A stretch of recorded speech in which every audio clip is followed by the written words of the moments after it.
And inside is definitely where you want to be. It was another hot day today, and in fact, hot enough to prompt a heat advisory to be issued. We will see another one for tomorrow and possibly continuing on into the weekend. I would say likely to continue on into the weekend with the potential for maybe some excessive heat warnings, meaning heat indices getting up over 113 degrees. So here's the criteria. For a heat advisory, you would need an air temperature of 103. Well, rarely do we get into the triple digits for an actual temperature in southeast Louisiana. Thankfully, we got enough dealing with. But a heat index of 108, that does happen fairly frequently. But an excessive heat warning, something we don't see very often, would be when the heat index would get up to 113 degrees. And that is possible as we head toward the weekend with temperatures into the upper 90s, lower mid 90s outside at the moment. But factoring in high humidity, dew points mid and some upper 70s does send those heat indices in that 105 to 110, even a few locations briefly getting above that. Our high today was 94, so above the average, but not quite a record. Again, that's only half the story. The other half is the humidity and then that heat index, and that has been really the killer outside, because 91 degrees is one thing. 102-degree heat index is another, and dew points in the mid 70s easily sending those heat indices in the triple digits, and really no signs of that letting up through the weekend and even into early next week. We've also seen a lot of sunshine, but note a little high cloudiness moving in on the North Shore. This is from a cluster of storms that have been moving in, really very active weather to our north. The one that we'll be watching, though, is in central Mississippi. Watching kind of the trajectory of this over the last hour or so, it looks like it is going to stay clear of the North Shore and probably even stay clear of our Mississippi counties. Could impact Hattiesburg with a lot of lightning and strong gusty winds.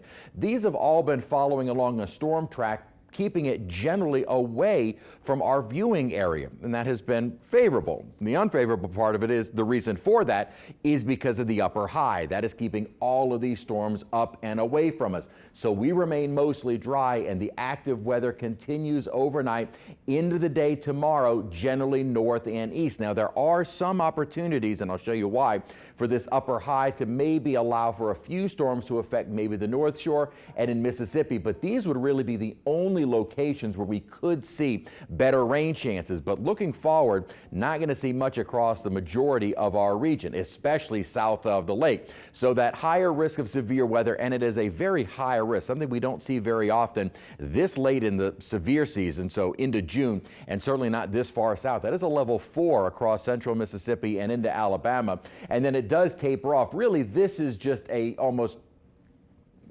in the potential of any of those weakening storms maybe clipping parts of our viewing area, and that is not looking very likely. Again, during the day tomorrow, lower risk, but it does include parts of the North Shore, and then also on into Friday, again kind of following that same trajectory of the storms rotating around the upper high. So this is basically what is happening and what will continue through the rest of the week. Here's the upper ridge. That is keeping most of us hot, but around the perimeter of that ridge, you've got these storms moving through. Now, if that ridge is able to shift maybe a little bit more to the west, it opens up that storm track to parts of our area. And that's why I'm saying really the best chance of that happening would be on the North Shore or in Mississippi. So if we were to see any kind of storms, that would be where it would exist. Overall, though, the high is going to dominate our forecast going into the weekend and continuing into early next week. There are indications, though, that the high will kind of get suppressed maybe a little bit more to the west with an upper trough that should finally help to break us out of these more extreme temperatures, still in the lower mid 90s,